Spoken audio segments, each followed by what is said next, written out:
Tra il materiale sequestrato dai carabinieri personal computer e decine di DVD hard di ogni tipo, una vera ossessione, a quanto pare, per un accompagnatore di una squadra di calcio della Castellana, su cui ora pesa la gravissima accusa di violenza sessuale aggravata perpetrata ai danni di adolescenti di età compresa tra i 13 e i 17 anni.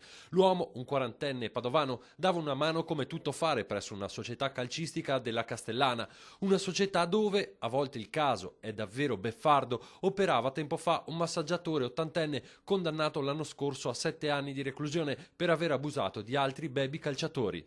Il quarantenne aveva modo di avvicinare e di circuire i ragazzini un po' ovunque, dal pulmino su cui li trasportava agli allenamenti agli spogliatoi. Alcuni episodi si sarebbero consumati addirittura ai margini del rettangolo di gioco, fino a quando una delle giovanissime vittime ha deciso di dire basta.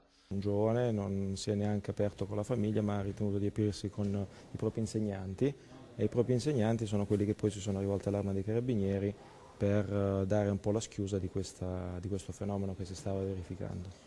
Le indagini dei carabinieri di Castelfranco, coordinate dalla procura padovana, hanno portato alla luce una realtà, se possibile, ancora peggiore. L'uomo spediva materiale esplicito via telefonino alle sue vittime, che spesso, per paura, tacevano. Il vaso di Pandora si è scoperchiato quando gli investigatori hanno cominciato a sentire le potenziali vittime. Andava avanti da circa 3 anni e gli episodi sono sicuramente numerosi.